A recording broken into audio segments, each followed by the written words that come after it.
adultos, casais e orientação vocacional. Seja bem-vinda, professora Maria Silvia. Então, Agradeço. agora nós vamos nós vamos fechar a câmera para aparecer só a sua imagem, tá? E nós vamos sair da sala. E depois eu volto ou então a Stephanie pode fixar a sua imagem como sendo a imagem principal, tá? Eu gostaria de pedir aos presentes que colocassem lá no YouTube, no chat do YouTube, o nome completo para a gente poder fazer, contar a presença de vocês, tá? E depois poder emitir o certificado da semana, tá bom? Então, professora, psicóloga, né? Você tem aí 40 minutos para a gente conversar e depois uns 10 minutinhos a gente usa para tirar a dúvida do pessoal, tá bom? Seja bem-vinda, muito obrigada. Agradeço. Se puder intermediar as dúvidas, também pode ser, tá bom? Tá bom. Boa noite a todos. Agradeço o convite feito pela Valéria. Me sinto muito honrada de estar participando dessa semana, podendo falar um pouco do meu trabalho. Eu sou formada pela PUC de Campinas, da turma de 78, estou há 44 anos atuando em clínica. Já tive algumas outras atuações em escolas, em treinamentos, em indústrias, né? Porque ao longo do tempo eu fiz também a formação, melhor após em TCC, fiz a pós em gestão de pessoas e venho aprimorando meu trabalho também com o ganho da formação em consteladora familiar sistêmica. Minha abordagem é o psicodrama, né, como a Juliana falou, e quero compartilhar com vocês que estão se formando agora, parabéns, a primeira turma da Unifeg, que coisa linda, e assim, comemorando os 60 anos, né, da regulamentação da nossa profissão, que foi feita em 62 pelo presidente João Goulart, e muita comemoração junta, eu fico muito feliz. A nossa profissão é uma maravilha, é apaixonante, cada vez eu me apaixono mais, e a minha história com a psicologia começou muito cedo, porque quando eu fazia o colegial, na grade disciplinar tinha a disciplina de psicologia. E eu era muito curiosa em observar o ser humano mesmo, as diferenças de reações, de comportamento, de pensamento. E eu ficava, por que será que isso acontece? Um é assim, o outro é de outro jeito. E aí, cursando essa disciplina no colegial, eu fui entendendo, falei, achei meu caminho. E já prestei na PUC de Campinas, entrei em 74, cada ano me apaixonava mais. Me formei, já me direcionando à psicologia clínica, mas a sensação que me deu é que eu não sabia nada. Eu pensei, quando eu peguei o diploma, meu Deus, preciso voltar para o primeiro ano. Mas fui iniciando os atendimentos e conforme a gente vai atuando nesse papel, né, de psicólogo clínico, as coisas vão vindo, né? Até hoje vem na minha memória questões que eu aprendi lá no primeiro ano da faculdade, então é só uma questão assim de você colocar em prática que vão surgindo, né? Os aprendizados, as informações, as vivências. E depois, logo que eu me formei, eu fiz a formação em psicodrama na EPP em São Paulo, a Escola Paulista de Psicodrama, com o doutor Vitor Dias, que é uma pessoa maravilhosa, ele tem muitos livros e foi também meu supervisor, meu terapeuta, e a minha base toda de clínica foi muito enriquecida com essa participação desse profissional excelente na minha vida. Enfim, num atendimento clínico, o que a gente precisa estar atento? O CRP primeiro, né, para quem está se formando, a abordagem de escolha, e que vai direcionar todo um atendimento, e para frente dá até, como eu fiz, né, várias formações paralelas e pós-graduações para enriquecer mais. Mas essa abordagem de escolha é muito importante para os psicólogos que estão iniciando, né? E é uma profissão que o estudo é fundamental, a gente sempre está se aprimorando, atualizando, porque é uma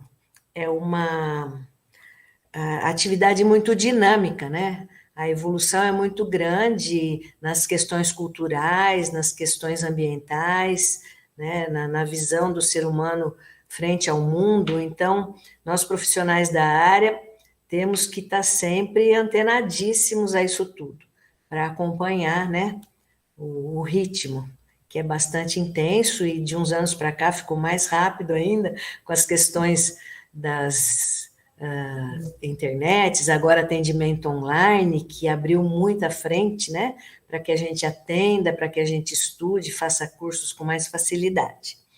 Enfim, paralelo a esse engrandecimento teórico, nós temos também que estar muito focados no vínculo terapêutico, né? O vínculo que é estabelecido com o cliente e o psicoterapeuta é fundamental, porque temos que passar uma imagem, uma postura de confiabilidade, né? E um olhar de amor, que é o que vai partir do nosso coração mesmo. Então, é uma questão de estar presente e inteira nessa condição de psicoterapeuta, que, ao meu ver, é muita responsabilidade, e a gente precisa estar muito embasado em tudo mesmo. E durante o processo terapêutico, o desenrolar, né, de uma sessão precisa, assim, de muita atenção com a questão de saber quando entrar com perguntas, saber quando abordar algum tema, que o paciente vai trazendo a história, a queixa. A gente tem que ter uma escuta muito aprimorada, porque junto com essa escuta vem toda uma reflexão, um raciocínio de entendimento da questão trazida e o que vamos fazer com aquele conteúdo, que técnicas vamos usar, como vamos entrar na questão, né, trazida. E isso a gente vai desenvolvendo com o tempo e cada vez tendo mais facilidade em ter essa janela para poder enxergar, né, o que realmente será o canal para que a gente entre e ajude aquela pessoa com técnica, com amor e com um direcionamento eficaz.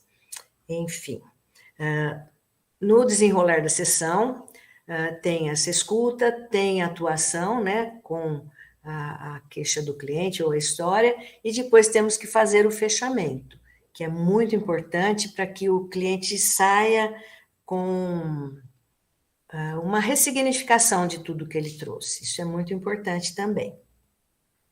E tem o tempo, né? Cada paciente responde a seu tempo no processo terapêutico. Tem casos que são resolvidos com muita facilidade, tem casos que demoram mais. Eu tenho, ao longo dos meus 44 anos, clientes que ficam, esporadicamente voltam para fazer um olhar diferente para alguma questão. Então, é interessante porque a gente já tem a história, né, dessa pessoa, e fica mais fácil para que as questões trazidas sejam já direcionadas para uma resolução mais efetiva. Tá? Importante também falar no tempo da sessão, que é de 50 minutos a 1 hora. E esse tempo, ele é fundamental para que a gente faça essas 3 sequências que eu falei para vocês, né? A escuta, a forma de abordar e o fechamento. E o que eu me preocupo um pouco, que eu já vi alguns convênios que pedem para os profissionais da área fazer sessão em 30 minutos. Ao meu ver, isso não é funcional. Enfim, é importante que se pense nisso, tá? Muito importante também que tenhamos um contato multidisciplinar bastante efetivo, porque tem clientes que precisam de um apoio medicamentoso, então temos que ter bons profissionais para indicar nesse processo, ou nutricionistas, ou médicos em todas as áreas, dependendo do que for necessário estar encaminhando para fazer o apoio paralelo. Uma questão também que não podemos deixar de falar é a nossa busca de autoconhecimento, através de psicoterapias, de supervisões, né, em casos, principalmente no início da profissão, a supervisão é fundamental, e ao longo também, às vezes a gente tem algum ponto cego, é importante voltar e buscar um profissional abalizado para estar supervisionando, para estar mostrando questões que muitas vezes a gente não está enxergando.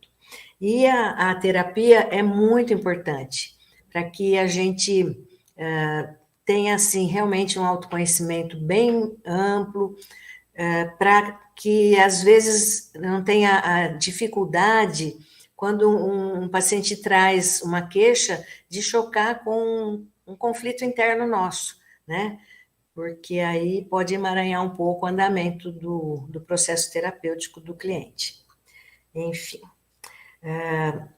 Acho que, em linhas gerais, tem também uma questão eu tenho desenvolvido uma ficha, né, de atendimento, que eu faço a anotação da nome, endereço, um regulamento onde o cliente assina, e atrás eu vou lançando as sessões e dou a baixa, né, dos pagamentos. Isso ajuda muito na condução e também ajuda muito na hora de imposto de renda e tudo. Aí tem essa fichinha de cartão horário, que é interessante, que os clientes também têm como apoio. E agora eu gostaria de falar um pouquinho da minha formação como um todo, né? Porque todo ano eu venho me aprimorando, durante toda a minha carreira eu venho fazendo cursos, né? Fiz esses cursos que eu citei da EPP, fiz em Belo Horizonte, no ciclo CEAP também, a orientação profissional, fiz a formação lá, terapia de casal, fiz na EPP, individual, de adolescentes, de adultos. Fiz de criança também, atendi muito tempo criança, mas com o tempo, eu fui deixando e fico só mais na orientação de pais quando necessário. Psicoterapia familiar também fiz lá na EPP, e no ciclo CEAP eu estudei também a hipnose, fiz a formação em hipnoterapeuta, com as bases na terapia cognitivo-comportamental. É um instrumento também que traz muita solução para alguns casos específicos. Então, não é sempre que eu lanço mão, mas quando há necessidade, é muito eficaz e muito interessante esse conhecimento também. E a constelação familiar, né, que eu fiz a formação lá em Belo Horizonte, e depois fiz o aprimoramento com a Vera Bassoi, que é uma professora na Unicamp, e que faz o atendimento especificamente com bonecos, e com a abordagem do campo morfogenético, né, onde os bonecos se movimentam no campo, e é confirmado cientificamente através da radiestesia, e tem resultados maravilhosos também. Então, o que a gente precisa é buscar sempre muita ferramenta para que a gente consiga estar atendendo a demanda, né, de cada pessoa e conseguindo abranger realmente um resultado eficaz, eficiente e, enfim. Eu gostaria agora de abrir para perguntas, se for possível. para trocarmos aí algumas ideias.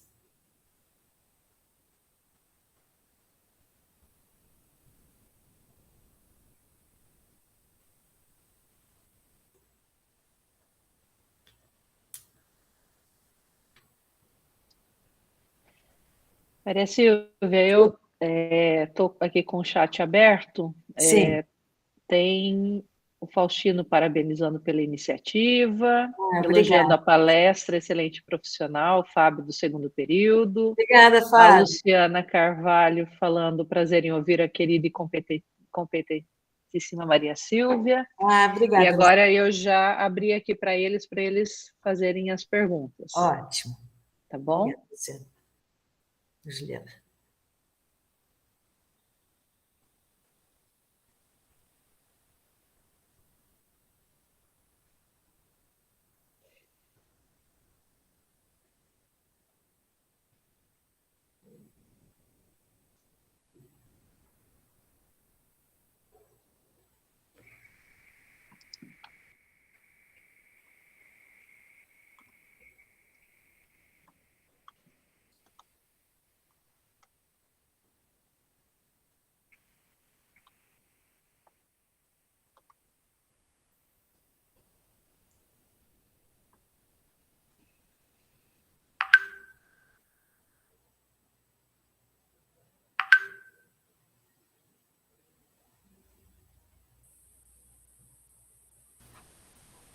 Maria Silvia, enquanto não surgem as perguntas dos Sim. alunos, eu fiquei um pouco curiosa para saber, queria que você falasse um pouquinho sobre a abordagem sistêmica que você utiliza com a dependência química, né? É possível você falar um pouquinho sobre essa experiência, como que é possível ser feito? Então, nessa abordagem é específica quando eu uso o método da constelação familiar sistêmica, tá? Então, para isso, não é uma sessão de psicoterapia, é específica da constelação familiar sistêmica, onde a gente usa como tema a dependência e o campo se abre e os bonecos fazem movimentos e esses movimentos são decodificados. E a gente vai vendo na ancestralidade o que foi trazendo a esse transtorno, tá? Então, cada caso traz uma questão, e aí a possibilidade da pessoa do constelando fazer uma ressignificação nesse olhar, né, e nessa dependência.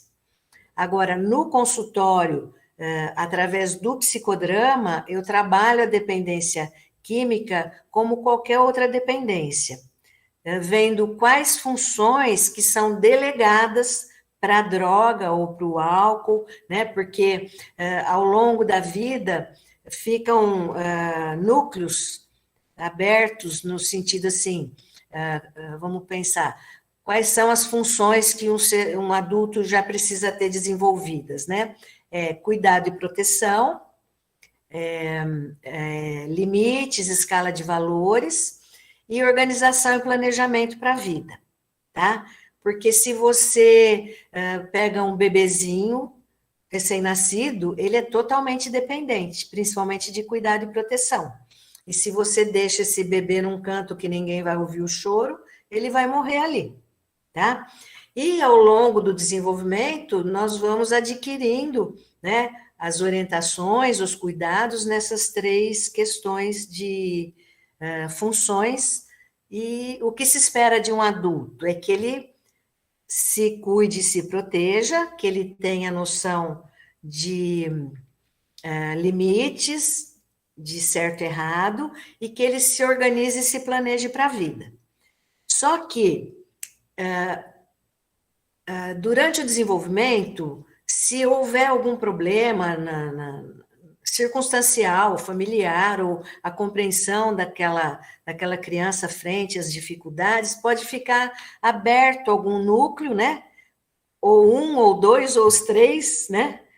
E, enquanto adulto, a gente passa a ter a sensação que depende. Então, essa sensação que depende é como se ficasse um elo perdido na nossa percepção frente ao mundo.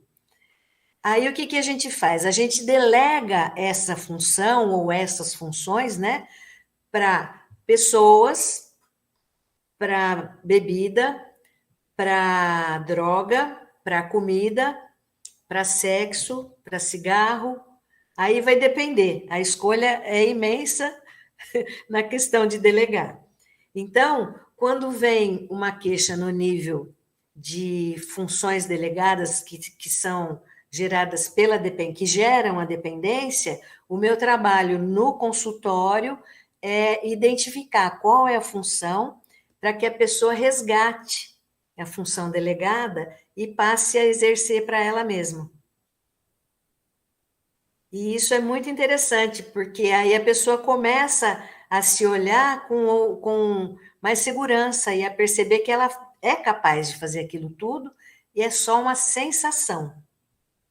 Então, se, por exemplo, uma pessoa delega para um parceiro a função de cuidado e proteção, esse parceiro ou abandona ou morre, a sensação primeira é de morte, como se fosse aquela criança abandonada. Aí o que o resgate é? Você perceber que você se cuida e se protege.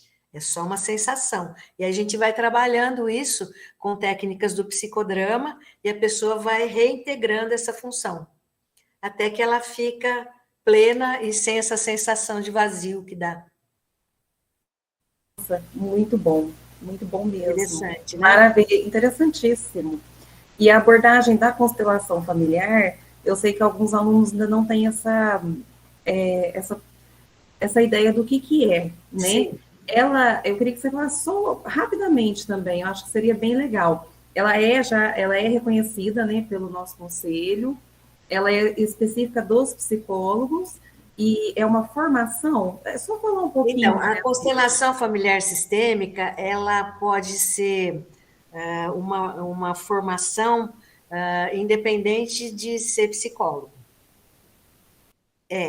Porque é um método à parte, na verdade, não é um método da psicologia, ele é à parte. Mas uma sessão de constelação, muitas vezes vale um ano de terapia, porque ela entra tão assim na história, na ancestralidade, na percepção de padrões que vão vindo via cultura, via DNA de alma, que eles falam, que quando você identifica isso, você ressignifica e vê que pode fazer diferente. Sabe? É um gancho muito interessante e é uma ferramenta paralela à psicoterapia. Entendi. Entendeu? Eu acho que o professor Renato tem alguma questão para fazer também. Oi, Renato, se quiser abrir a câmera.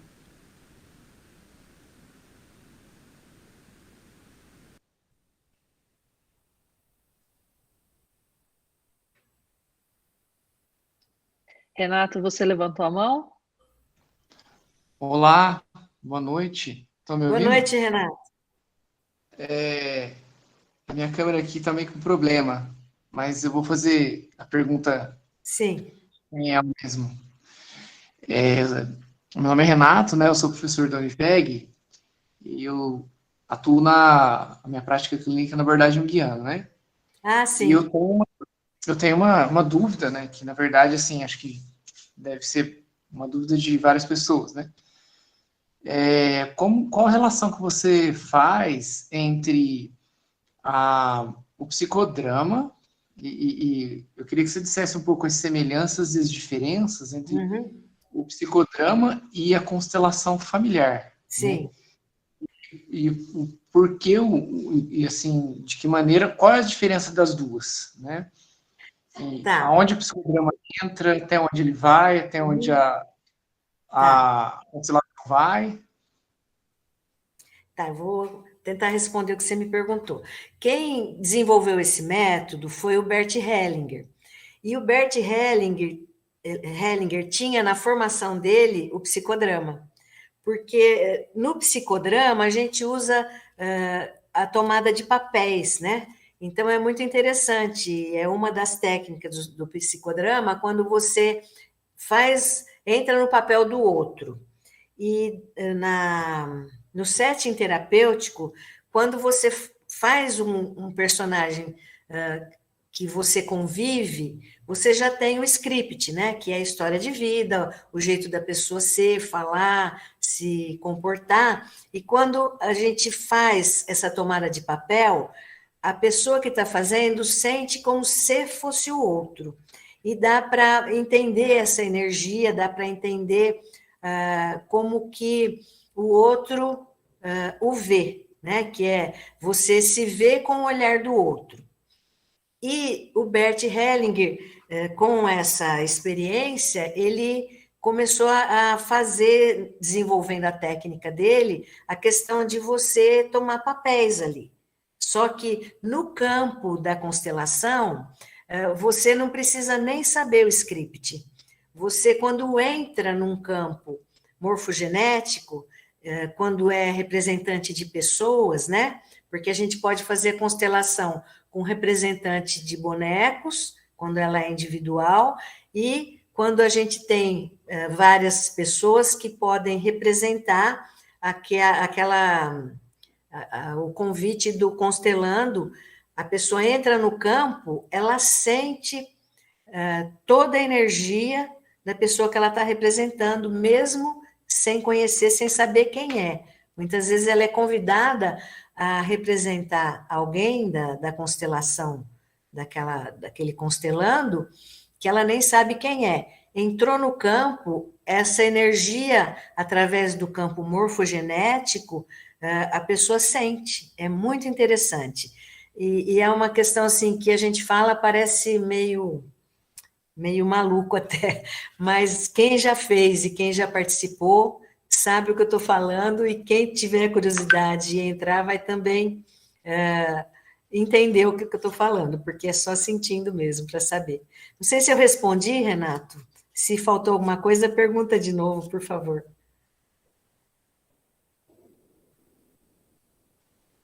Ah, sim, não. É porque assim, eu fiquei sem entender, por isso que eu perguntei a relação, né? Uhum. Até onde o psicodrama ele vai e até onde isso poderia ser considerado uma abordagem da psicologia ou não. É mais nesse sentido, né? Sim. Porque aí, quando você entra na visão de mundo em que você sente, você determina o que o outro está sentindo sem que ele diga, né? Essa que foi a minha dúvida, né? O que é isso que ele está sentindo? Então, quem nomeia isso, né? Sim. É mais nesse sentido. Mas deu para responder, sim. Obrigado, viu? Eu que agradeço.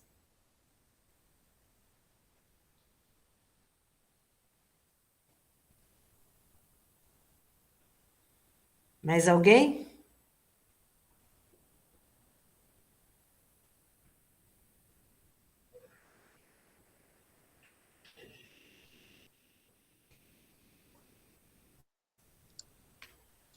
O Tiago está perguntando aqui a respeito da busca pela terapia sistêmica. Ele está perguntando sobre quem normalmente busca a terapia sistêmica. Bom, normalmente quem busca é quem ou soube alguém que constelou, né, que contou história e se despertou para aquilo, ou alguém que já está buscando o conhecimento. Porque na constelação familiar sistêmica, a gente trabalha temas, né? Abre com temas específicos que podem ser desde questões emocionais, de transtornos, questões físicas, sintomas físicos,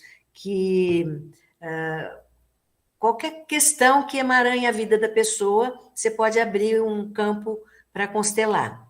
Então, normalmente quem entra em contato com alguém que já foi constelado e abre o olhar para essa técnica, com o depoimento de quem já foi constelado, ou alguém que já está pesquisando, ou já sabe, das questões. Agora, no consultório com meus clientes, se eu vejo que é uma questão que vai ajudar muito a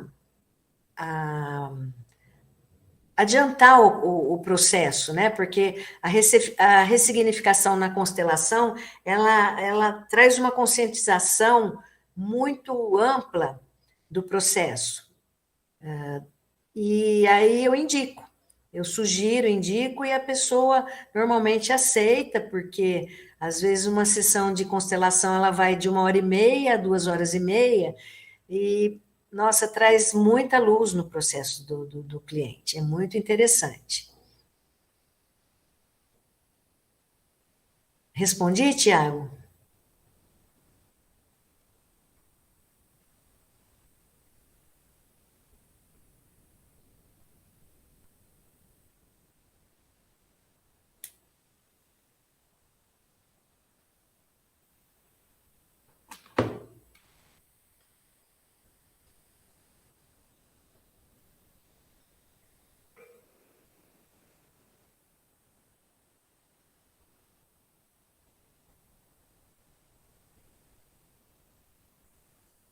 Maria Silvia, Valéria, estou te vendo aqui.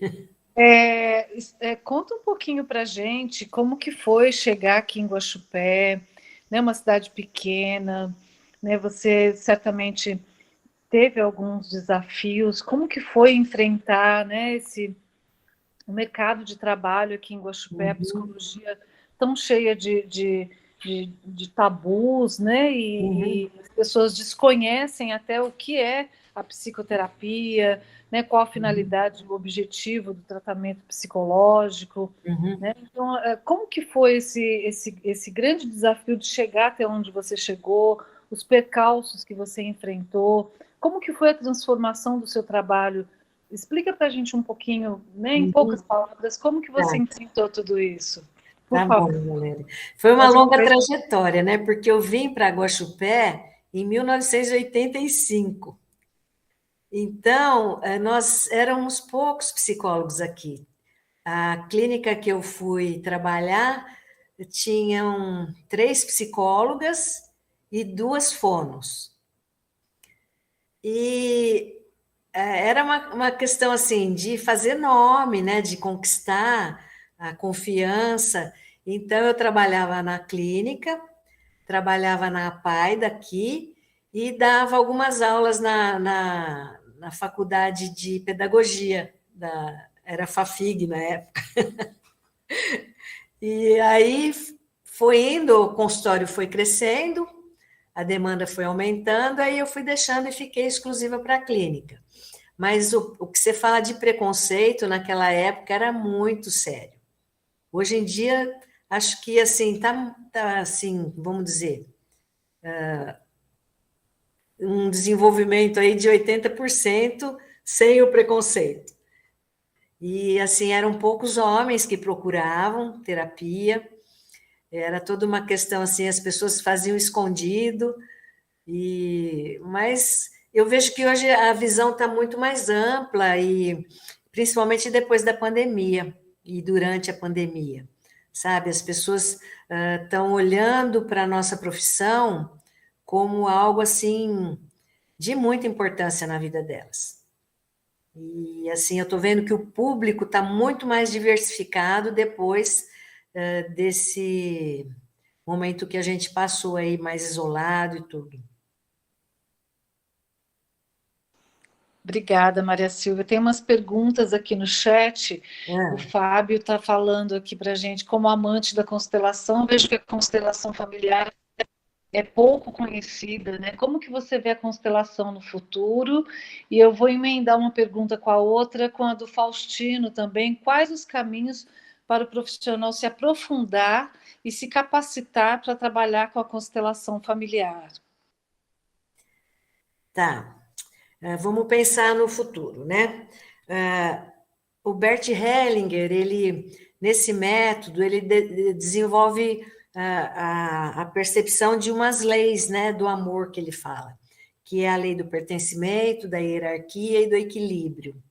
Então, eu vejo assim, na questão do futuro, se isso puder ser ensinado desde criança, o olhar para a vida vai mudar muito, sabe? Porque quando eu entrei em contato com a constelação, estudando e buscando entender essas leis, eu fiz o curso lá em Belo Horizonte, através do ciclo SEAP.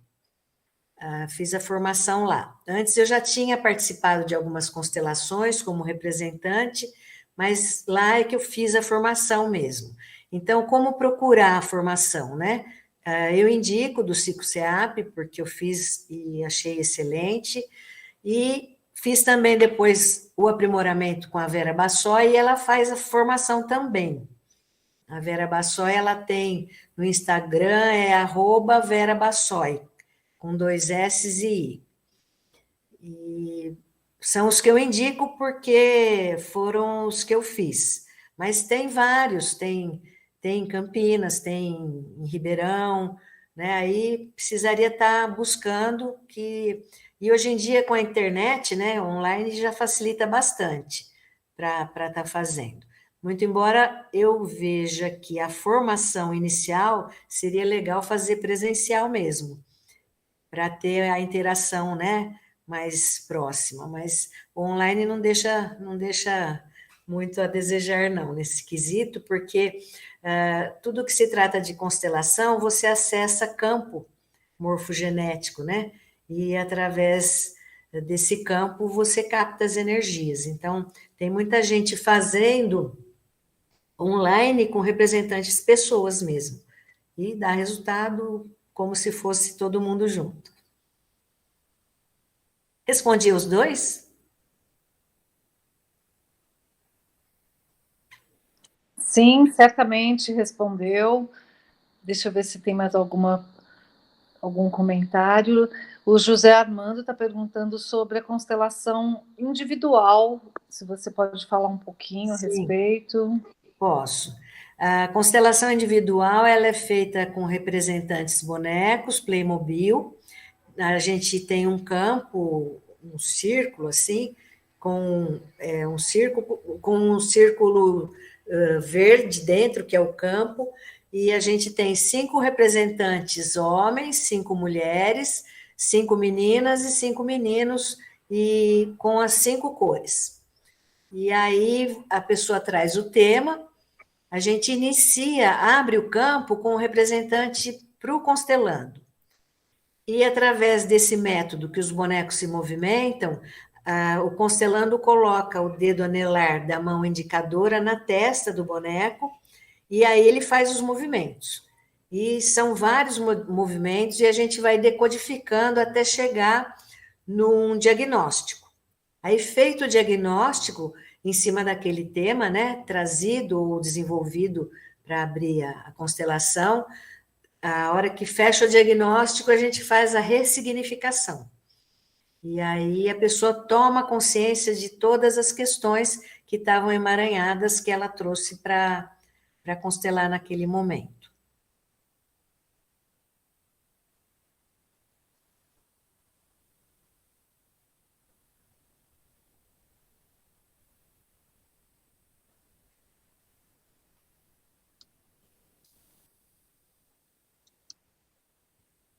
Bom, eu acho que as perguntas que apareceram no chat foram essas, Maria Silvia. Uhum. Eu gostaria muito de agradecer a sua presença com a gente aqui na sexta semana de estudos da psicologia, tá? E dizer para o pessoal que a nossa próxima palestra será daqui a pouco, às 20h30, com a psicóloga Mariana de Paiva Monteiro, que vai discutir com a gente um pouco o tema de dependência química, tá? Gostaria de pedir também para os participantes que escrevam no chat o nome completo, em qual período que eles estão, para a gente computar a presença ainda nessa primeira palestra, tá? Então, muito obrigada pela presença, Maria Silvia. Um abraço a todos. Foi um prazer. Parabéns. Muito obrigada. Tão brilhante assim. Muito obrigada. Eu vou pedir para que os professores continuem aqui no dentro do Google Meet, tá? Que a gente aguarda a entrada da próxima palestrante, e aí a gente mantém, como só faltam uns 3 minutinhos, a gente mantém o link para a gente começar a próxima palestra na sequência, tá bom? Muito obrigada, até. Eu agradeço, tchau. Obrigada, Maria Silvia. Até, foi um prazer. Prazer foi meu. Obrigada, Valéria.